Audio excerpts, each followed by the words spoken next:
ahora la palabra a Julio Schilling, historiador y escritor. Muchas gracias, Julio. Gracias.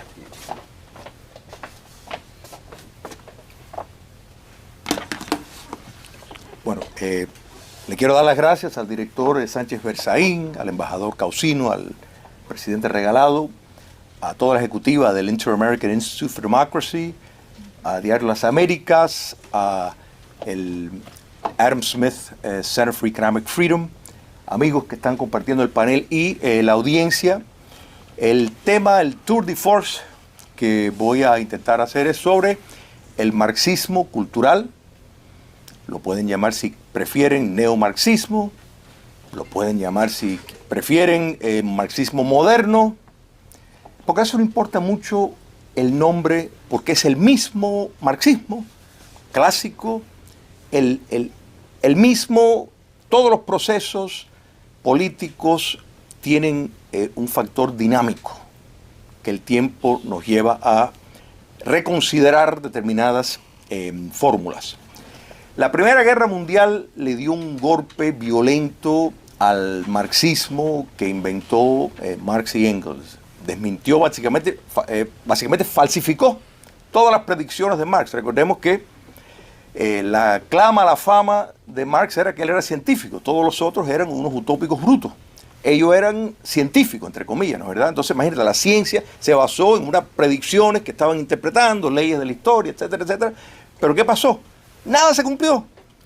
Al rescate vinieron un grupo de marxistas que no es que lo desmintieron, pero reformularon, no abandonaron el factor de que la economía capitalista había que deshacerla, que había que llevar una guerra contra la religión, contra la familia, contra la clase media.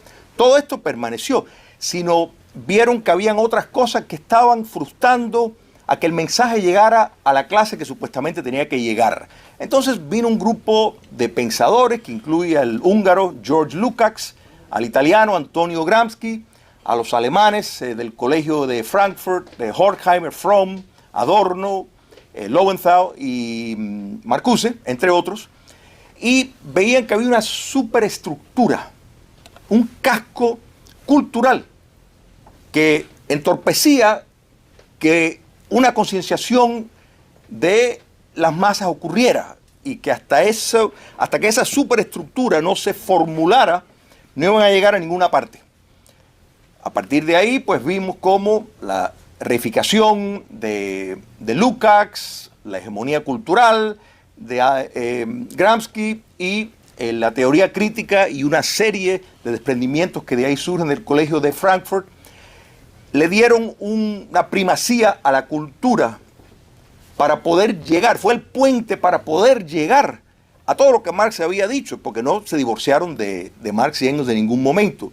Los 1960 en los Estados Unidos, la contracultura, que fue, como bien articuló mi amigo Orlando Gutiérrez, en efecto recogió la esencia de ese espíritu revolucionario, doctrinario. La tolerancia represiva es la cultura de cancelación en vigencia. Cuba comunista representó un mecanismo atractivo porque no discriminó contra actor revolucionario. En otras palabras, tú podías ser un capitalista, tú podías ser un intelectual, tú podías ser quien fuera. Si estás dispuesto a estar en la lucha, porque la acción revolucionaria tenía primacía, que en esto recogía la esencia de Marx, que decía la acción por encima de la teoría, y es toda razón. Y de ahí el atractivo a ese tipo de movimiento.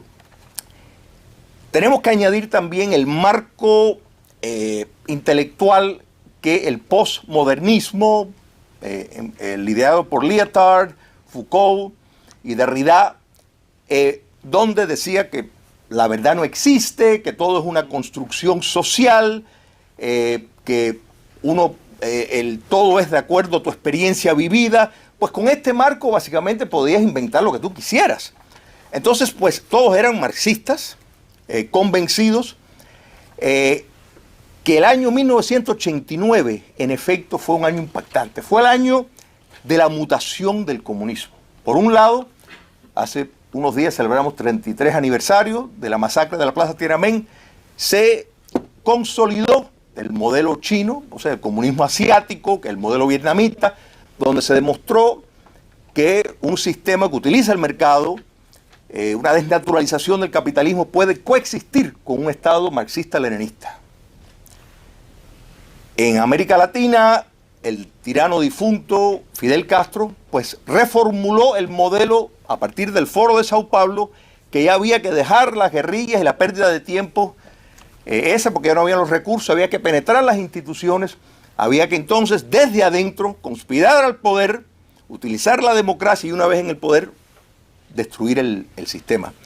Pero en las democracias funcionales, el año 1989 vio la radicalización de la teoría crítica. A partir de ahí, en las universidades norteamericanas sobre todo, se avanzó los estudios de agravios, o sea, teoría crítica pedagógica, teoría crítica legal, teoría crítica de la raza, teoría crítica postcolonial, teoría crítica feminista, ideología de género, en fin, cualquiera que le diera un callo le iba a echar la culpa a un capitalista blanco heterosexual porque había que echarle la culpa a alguien. Entonces, en efecto, a partir de ese momento, cuando miramos ahora y vemos los resultados de que empresas están ejerciendo un marxismo desde el poder corporativo, aunque tengan pérdidas, no importa, eso es el producto de la enseñanza de que han hablado que esos estudios de agravio fomentó esa cultura embruteciendo a la sociedad.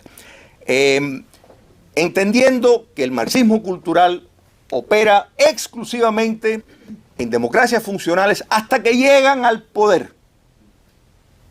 Esto hay que estar claro, porque una vez que llegan al poder no quieren saber nada de lo que han estado hablando. Mira China comunista, mira Vietnam, mira Irán, mira Rusia, que es un modelo post-soviético.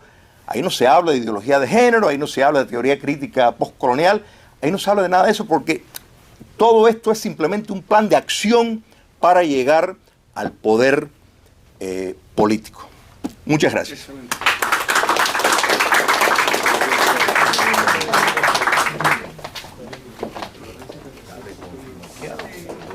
Muchas gracias, Julio.